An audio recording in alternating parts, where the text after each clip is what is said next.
Pues bueno, ¿qué puedo decir? Estoy en casa, me siento muy honrada, magistrado, presidente. Gracias por las palabras que dijo hace unos momentos. Alfonso, gracias por la oportunidad que me das de integrarme a estos trabajos académicos que pues la verdad disfrutamos mucho y es amor al arte.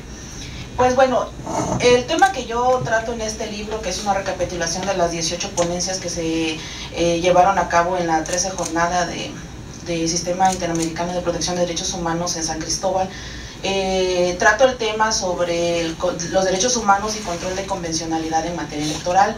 Sin embargo, decidí no hablar del tema porque, pues bueno, estoy en la Casa de la Justicia Electoral en el Estado, todos ustedes manejan mucho mejor que yo el tema y pues, ¿para qué los aburro? Entonces, mejor decidí tomar el tema de otro compañero, que por cierto ya me lo autorizó porque él habla sobre los derechos de autor y cómo están protegidos esos derechos a nivel internacional. Ya me autorizó porque si no capaz que también me demanda por plagio en su obra, pero bastante interesante. Como preámbulo les comento, toco el punto en lo que yo trato en el libro sobre la materia electoral, precisamente sobre los derechos humanos que han sido catalogados como fundamentales, tanto por la Sala Superior del Tribunal Electoral del Poder Judicial de la Federación, los cuales son criterios que nosotros hemos adoptado y pues a muchos les consta la manera de cómo resolvimos apenas en el reciente concluido proceso electoral de nuestra entidad y también en el federal. Por ello un asunto bastante interesante, por si lo quieren ver, lo mío está en la página 169. Relato un caso que hubo en el estado de Hidalgo sobre equidad de género y dirán, bueno, pues equidad de género ya está muy triado. Pues no, porque un hombre fue el que fue a hacer valer su derecho a equidad de género, que lo estaban discriminando porque no lo dejaban ser candidato y que se estaba ponderando la participación de las mujeres. No les digo qué pasó para que ustedes lo lean. Bueno, eso es en cuanto al tema que yo trato en el libro, que no voy a hablar, no voy a entrar en terrenos más a detalle. Y de manera muy general también comento, hay un tema bastante interesante que habla sobre la jurisprudencia de la Corte Interamericana de Derechos Humanos.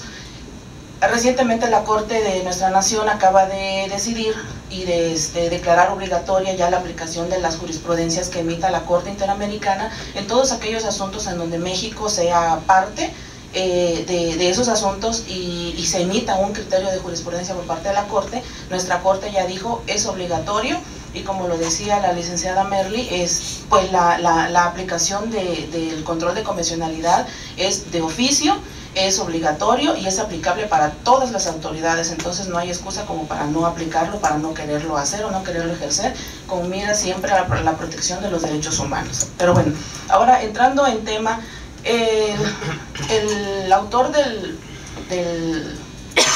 tema de que le voy a hablar, que es sobre los derechos de autor, es el licenciado Hugo Contreras. Él es catedrático de la Facultad de Derecho de la Universidad Nacional Autónoma de México y especialista precisamente en derechos de autor y propiedad intelectual. Su despacho de abogados fue el que llevó el caso de Roberto Gómez Bolaños contra la Chilindrina, cuando se dio ese problema sobre el registro del derecho de autor y la patente en cuanto al registro del personaje. Y de ahí viene la semblanza de esto. Él maneja en su artículo que los derechos de autor son consecuencia de un trabajo intelectual de una persona, y como tal debe ser protegido como derecho humano.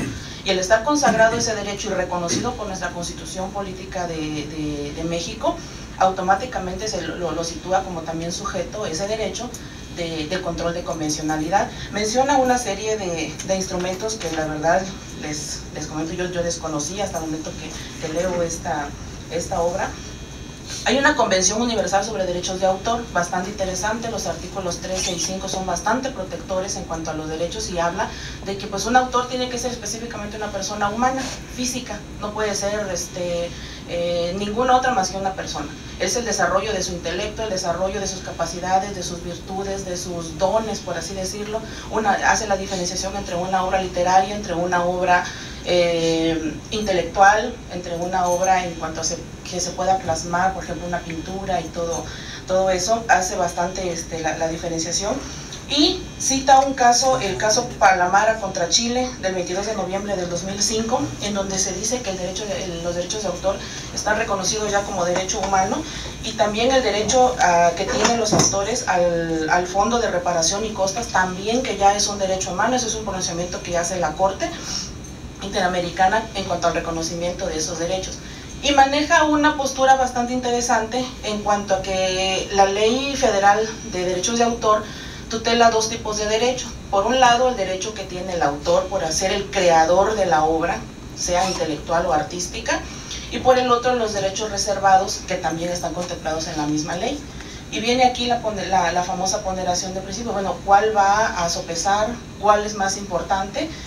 Y aterriza en el caso que les comentaba.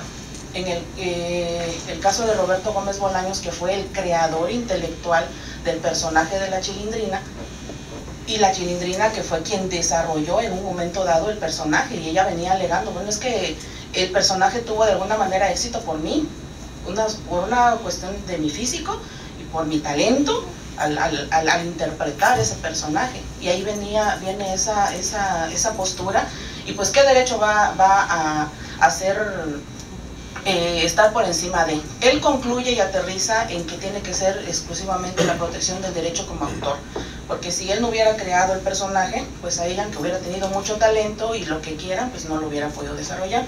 Él aterriza en eso, concluye en eso. Le digo, bastante interesante la postura, y pues definitivamente la regulación cita muchos casos a nivel internacional que ya se ha dado, y en el Distrito Federal está muy patentizado este asunto. De hecho, les comento, él está haciendo una especialidad en propiedad intelectual, porque se está dando mucho eso, y la protección de ese tipo de derechos se está yendo más allá de, o sea, ya no solamente estamos hablando de derechos políticos electorales, derechos humanos, sino que están trascendiendo más allá de, como un reconocimiento de derecho humano, y pues ya estamos hablando de propiedad intelectual. Afortunadamente nos estamos siendo partícipes de romper paradigmas y de terminar una etapa legalista o legaloide, como les quieran llamar, y aplicar un nuevo sistema de derechos. Y la intención es esa, y nosotros como impartidores de justicia, pues es bastante interesante saber y conocer todo ese tipo de instrumentos y cómo se pueden manejar.